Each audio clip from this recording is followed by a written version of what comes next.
there, welcome to my channel.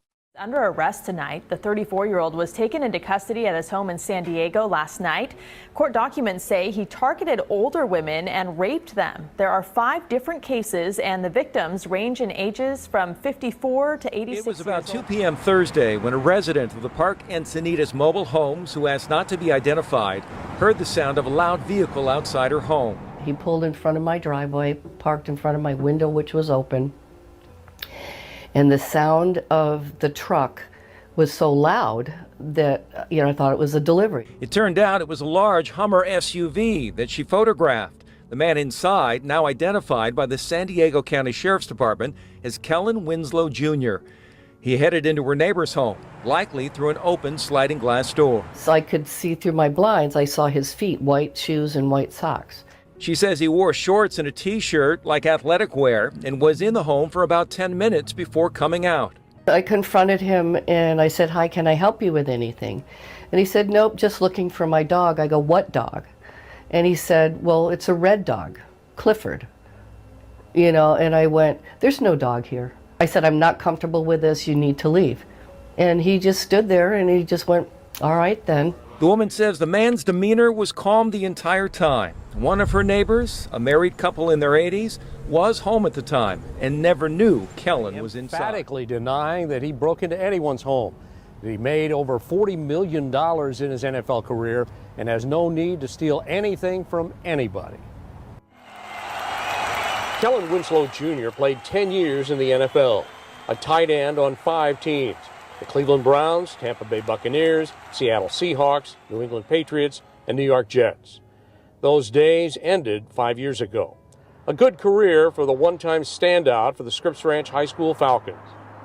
Thursday, he was arrested on suspicion of burglary, booked into county jail in Vista, then released on bail, saying nothing as a photographer stood outside with his camera. Vista. Mary, good afternoon. Jason, Virginia, as I was leaving court, one of his alleged victims was testifying about what happened to her one day back in May. She testified she did not get a good look at the man's face, but charging documents say Kellen Winslow Jr. is the man who exposed himself to her that day while she was gardening in Cardiff by the Sea. I never got any feeling of fear or that he was there to harm me in any way. Sheriff's deputies who pulled Winslow over after the burglary incidents also took the stand. Those were the first charges on which Winslow Jr. was arrested and bailed out. Then his PR person saying this was all a misunderstanding. And Winslow's wife, we learned, even took chocolates to one of those alleged burglary victims as an apology. But within a week, Winslow was arrested again, this time deputies connecting him to 2 rape and kidnapping incidents involving 2 transient women in their 50s who say he raped them and then threatened to kill them if either reported him. He was, and denial, yes, of course, it's an arraignment. You must plead not guilty. That's exactly what happened here today. Kellen Winslow II, charged with 8 felony counts, including 5 victims. And the DA says there may be more out there. If there are, he wants them to come forward. We have video of Winslow in court as he stood shackled as the prosecutor detailed the charges against him. This includes 2 forcible rapes within his vehicle, a Hummer. There was also a charge of indecent exposure, and then a 4th and 5th residential burglary with intent to commit rape. These cases all involved, as you said, older women ages 54 up to 86. Prosecutors say while out on bail just 2 weeks ago, Winslow approached a 77-year-old woman here at Crunch Fitness in the jacuzzi, wearing only a towel. And he then, as she stated, unmistakably began masturbating only a few feet away from me. Police say it didn't stop there. He reached out, touching her arm and foot as she tried to get away. 9 days earlier, he allegedly approached that same woman. He appeared to be erect. He asked her if she saw that and if she liked that. Also in January, Winslow allegedly contacted an 18-year-old high school student. And he commented that he had seen her in the area the last couple of days. He told her that he thought that she was cute. Her parents reported it to police. No charges were filed. The former NFL player was on house arrest with a GPS monitor, free on a $2 million bail when these recent allegations. The pain that she felt was so tremendous that she said, she felt herself begin to bleed. The defendant grabbed her neck with both his hands and choked her and told her, "If you scream, I will kill you." She finally said back to him, "If you don't hurt me, I won't scream." So he released her neck.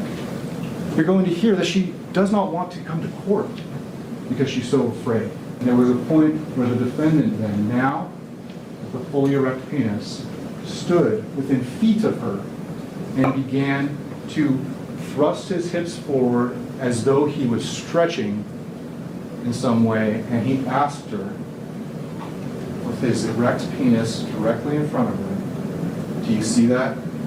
Do you like that?" And she just said, "What did you say to me?" And he turned, almost as though he was startled that she would react in that way, and walked away.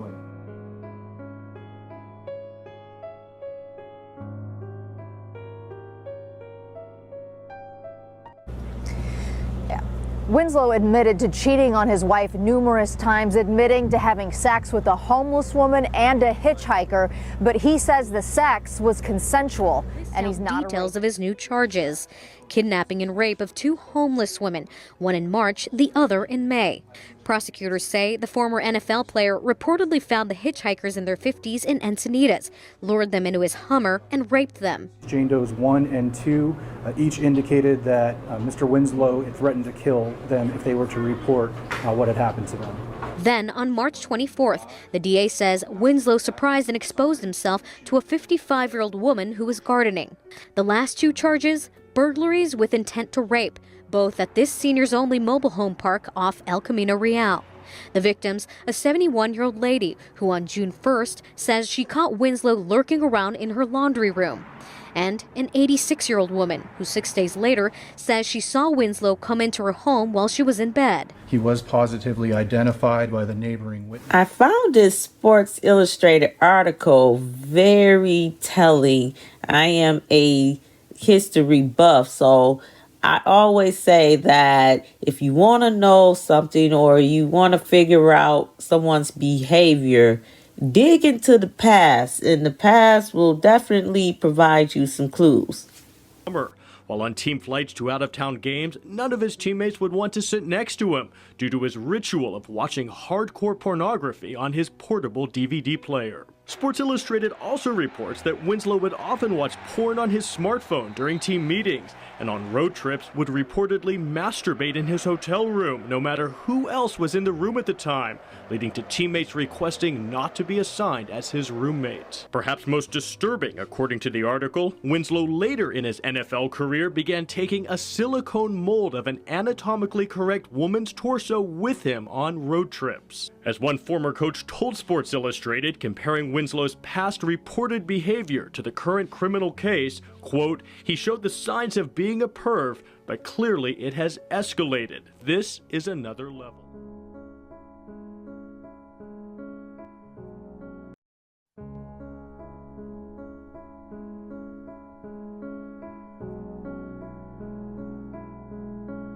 They will kill you.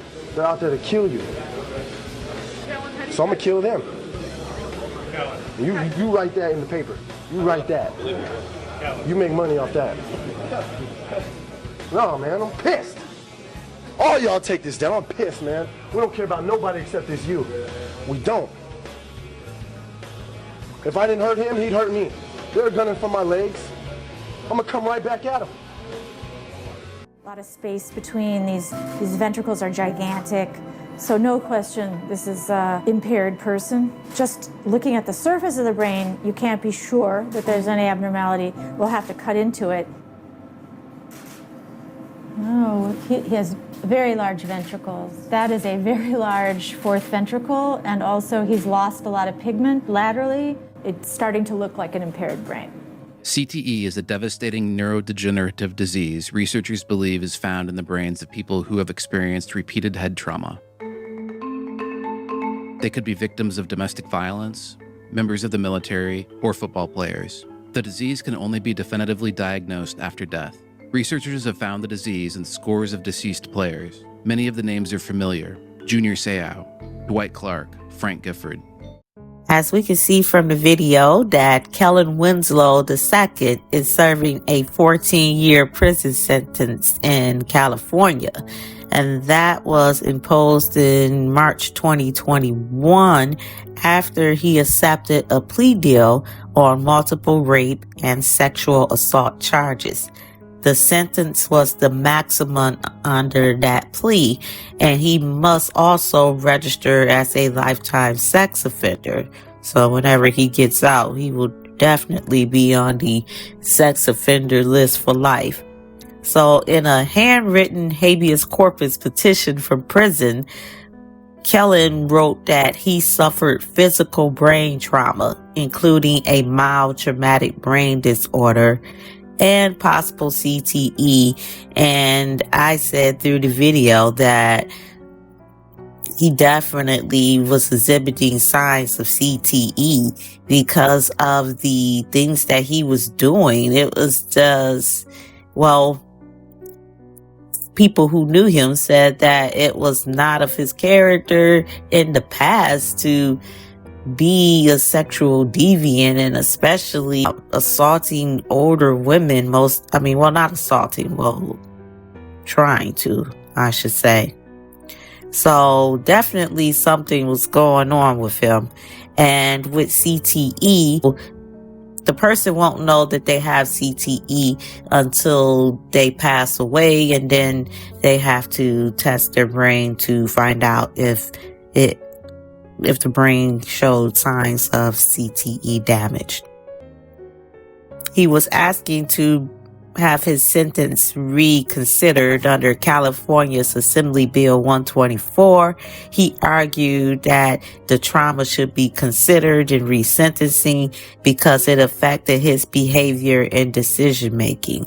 And if he does suffer from a mild brain disorder, then definitely it affected his decision making. I would definitely say that, but I'm not a doctor. So the courts so far have not accepted CTE or head trauma as a justification to lower his sentence, and so his sentence remains, and his petition for resentencing was denied by the appellate courts with the argument that such issues should have been raised earlier in the process. So they're saying that the lawyer dropped the ball, should have been done during the when the trial was going on. So anyway, this is such a weird and unusual case. It really is.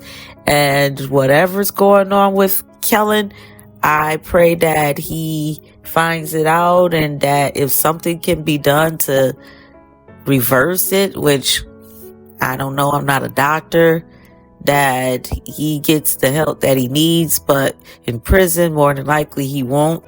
Yeah, just a really weird case. And thank you so much for watching.